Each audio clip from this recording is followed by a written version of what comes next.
Hello, guys, and welcome to my YouTube channel. My name is Ankita, and welcome to another episode of wedding series. जो की फक्त एकच look माझा wedding सिरीजचा राहिला होता, जो होता एंगेजमेंट सिरीज, आणि मी बोलली होती की मी त्याच्यावर व्हिडिओ नक्की करेन. सो आज तो व्हिडिओ मी करणार आहे.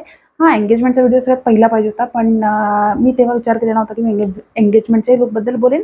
पण मग जेव्हा मी पूर्ण सगळे दिवस कव्हर केले ना, तेव्हा मी विचार केला की आपण एंगेजमेंटच्या लुकबद्दल बोलायला पाहिजे.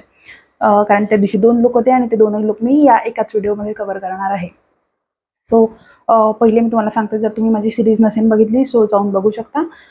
इथे आपण आउटफिट, ब्रायडल आउटफिट आणि ज्वेलरी वगैरे डिस्कस करतो, की मी काय विचार करून घेतली होती, घातली होती ते सगळं. आणि मेकअप आर्टिस्ट होती, त्याच्यामुळे मेकअपबद्दल काही जास्त बोलत नाही. हेअरस्टाईल जे काही केली असेल, जो काही विचार करून केली असेल ते मी दाखवेन. So yes, let's get started to the video. So पहिल्या आउटफिटबद्दल बोलूया. जो पहिला आउटफिट होता माझा एंगेजमेंटचा, तो आमच्याकडे साडी नेसतात आणि कुठल्याही कलरची चालते. मुंबई पुण्याकडच्या साईडला मला माहिती आहे की हिरवीच घालतात, पण माझी साडी हिरवीच होती. सो आमच्याकडे कुठल्याही कलरची साडी चालते, जी आपल्या स्वतःकडून असते, आणि जो दुसरा ड्रेस असतो तो मुलाकडून आपल्याला गिफ्ट असतो, म्हणजे सेम वाईस वर्सा. सो आपण पहिले माझ्या साडीबद्दल बोलूया. सो आम्ही भरपूर साड्या शोधल्या. माझा असा कलर फिक्स नव्हता, बस माझं हे फिक्स होतं की ग्रीन नाही घ्यायची आणि रेड नाही घ्यायची आहे. कारण की जसं मी आधीच्या व्हिडिओमध्ये सांगितलं होतं, तुम्हाला जर आठवत असेल, ज्यांनी बघितलं असेल, सो की मला ग्रीन आणि रेड माझं ठरलं होतं की सप्तपदी आणि वरमाला ते घालणार आहे मी. सो मी पोपटी कलरची एक साडी घेतली होती, ज्याला हिरवे काठ होते. खूप सुंदर साडी पुण्यातून मी घेतली, मूलचंदमधून. भरपूर साड्या शोधल्या. 2-3 साड्यांमध्ये कन्फ्युजन होतं. काही मला एक 7,000 वाली आवडली होती, एक 5,000 वाली आवडली होती. पण शेवटी मी ही घेतली. ही 2,500 ची होती. पण मला असं वाटलं की तेवढं हेवी नको आहे मला एंगेजमेंटला, आणि एवढं मला बजेट पण वाढवायचं नव्हतं. सो ही साडी जी आहे माझी, ती 2,500 ची होती, आणि मी त्याच्यावर ब्लाऊजवर वर्क करून घेतलं, कारण ऑफकोर्स एंगेजमेंटचा लुक होता. सो मला ते वर्क 1,500ला पडलं होतं. आणि मी याच्या आधीच्याही व्हिडिओमध्ये सांगितलं की आरी वर्क मी अशा ठिकाणाहून केलं होतं, जिथे मला भरपूर कमी पैशात, बाकी पूर्ण पुण्यापेक्षा किंवा अमरावतीपेक्षाही कमी पैशात मला ते मिळालं होतं. सो हेच 1,500 म्हणजे सगळ्यात कमीवाला माझं ब्रायडल वर्क आहे. मी एखादा व्हिडिओ ब्लाऊजबद्दल करेन, ज्याच्यात मी सांगेन सगळ्या ब्लाऊजच्या वर्कबद्दल, आणि तुम्हाला सगळे फोटो दाखवेन. पण हे शॉर्टमध्ये होतं. तुम्हाला जर पाहिजे असेल तर मला सांगा, मी डिस्क्रिप्शन बॉक्समध्ये त्याचा टाकेन ॲड्रेस वगैरे. तो हे हडपसरला आहे, पुण्याला. कारण ही साडी जी असते ना, मी का बरं स्वस्त घेतली ते सांगते. ही साडी मोजून 5 मिनिटाचं या साडीवर काम असतं. नवरी खाली गेल्यावर तिला अक्षदा चढवणं, आणि तेवढंच ह्या साडीवरचं असतं. त्याच्यानंतर जो पूर्ण प्रोग्राम असतो तो मेन दुसऱ्या लुकवर असतो. तो मला दुसऱ्या लुकवर भरपूर फोकस करायचा होता, त्याच्यामुळे मी ही साडी घेतली, आणि मला आवडली पण होती. असं काही नाही आहे की स्वस्त घ्यायची म्हणून स्वस्त घेतली. मला भरपूर आवडली ही साडी, कॉम्बिनेशन आवडलं, आणि आजही म्हणजे one of the favourite sari आहे. कारण घातल्यावर एकदम खूप, मला असं वाटतं मला तो कलरच खूप उठून दिसतो. पोपटी कलर जो आहे तो माझ्या स्किन टोनवर मे बी. आता बोलूया आपण याच्या ज्वेलरीबद्दल. आणि ही एंगेजमेंटची जी माझी ज्वेलरी होती, ती माझी फेवरेट ज्वेलरी होती. अजून मी ती रिवेअर केलेली नाही आहे एकदाही. मला चान्स आला नाही तसा, आणि ती अमरावतीलाच पडलेली आहे बिचारी. पण मी नक्की करणार आहे ती रिवेअर. पण मला खूप आवडलं. मला असं होतं की एक दिवस मला कुठला तरी दिवस पूर्ण ऑल मोती ज्वेलरी असं जायचं आहे. सो लग्नाच्या दिवशी ते होणं माझं पॉसिबल नव्हतं. मी म्हणजे भरपूर विचार केला होता, आणि ते सगळे परमिटेशन कॉम्बिनेशन काढून लग्नाच्या दिवशी वगैरे, लग्नाच्या कुठल्याच इव्हेंटमध्ये ते होणार नव्हतं. सो मी विचार केला की आपण एंगेजमेंटला करून घेऊया पुढचं पुढे. त्याच्यामुळे मी मोतीचं काहीतरी शोधत होती, आणि अमरावतीलाच मी एका ऑफलाईन स्टोअरमधूनच हे सगळं घेतलं होतं. ऑनलाईन मला भेटलं नाही, आणि जे होते ते खूप महाग होते त्याच्यामुळे. सो एक चोकर मी घातलं होतं, आणि एक लॉंग. त्याच्यातही होतं की चोकर घालायचं की नाही, कारण सिंपल ठेवायचं. पण माझे दोनही नेकलेस इतके सोबर होते की ते एकमेकांवर गेले, आणि ते ओव्हर पण नाही वाटलं, आणि खूप सिंपल पण नाही वाटलं. सो त्याच्यामुळे मी ते 2 नेकलेस घातले होते. दोनही याच्यावर इयरिंग्स आलेले होते. सो जे जास्त मॅच झाले ते मी घातले. इयरिंग्स मला व्यवस्थित दिसत नाही, मी फोटो बघते इकडे.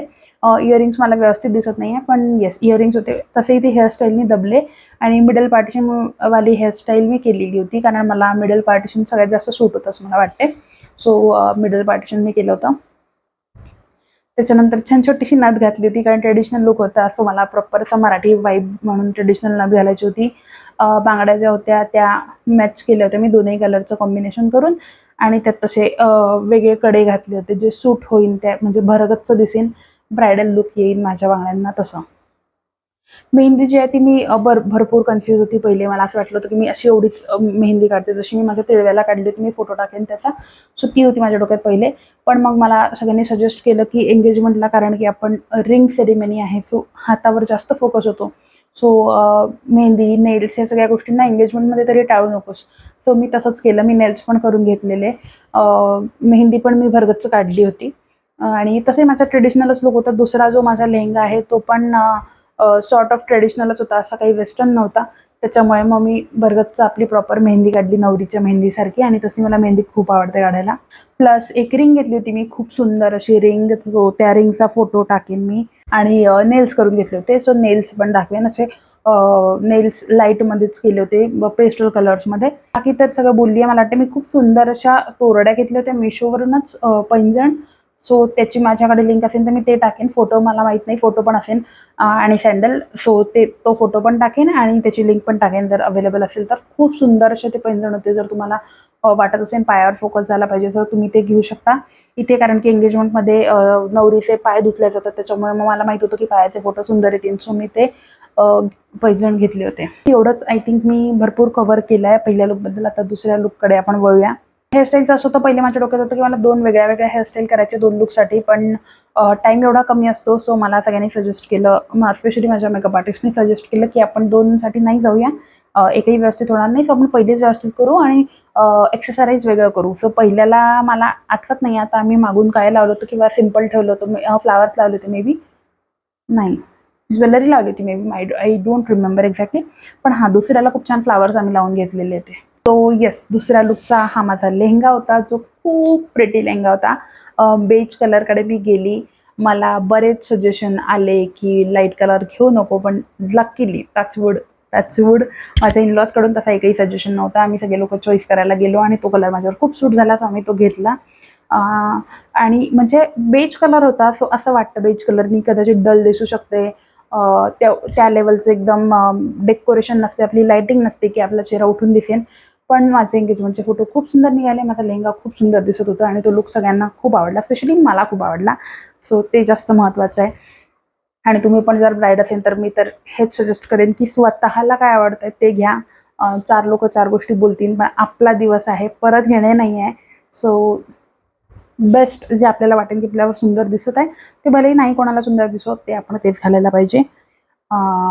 ज्ञान नाही देत जास्त. सो ह्याच्यावर काही नाही आहे जास्त सांगण्यासारखं. मिनिमल होतं. एक नेकलेस, एक रिंग आणि बांगड्या.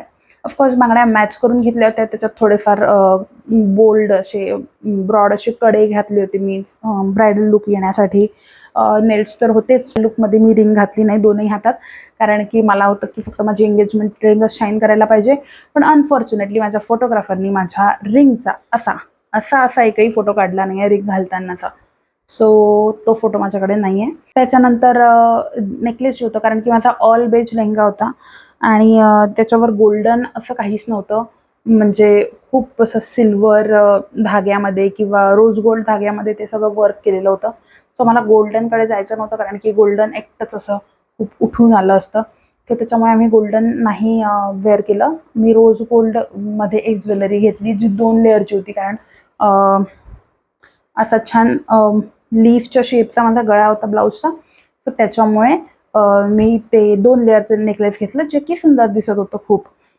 आणि येस, त्याच्यातले जे स्टोन्स होते ते ग्रीन होते, कारण की आम्ही ठरवलं होतं की बेजला आपण ग्रीननी कॉम्प्लिमेंट करूया.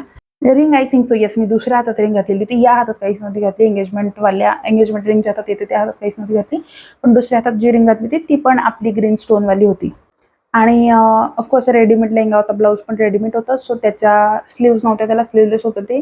मला स्लीवलेस कॅरी करायचं नव्हतं, सो मी त्याच्यावर नेटच्या स्लीव्ज लावून घेतल्या होत्या. इतक्याच असं मी याच्या आधी संगीत, रिसेप्शन, मेहंदी, हळद सगळ्याच आउटफिटवर तेच केलेलं आहे. कारण I was not very comfortable with sleeveless. म्हणजे आत्ताही नाही आहे मी. सो त्याच्यामुळे ते रिझन होतं ते सगळं करायचं, बाकी काही नव्हतं. पण ते स्लीवलेस म्हणजे बेज कलरचं होतं आणि नेटचं होतं. काहीच ओळखू येत नव्हतं की त्याला स्लीव्ज आहेत की नाही आहेत. सो पण ते माझ्या समाधानासाठी मी लावलेल्या होत्या.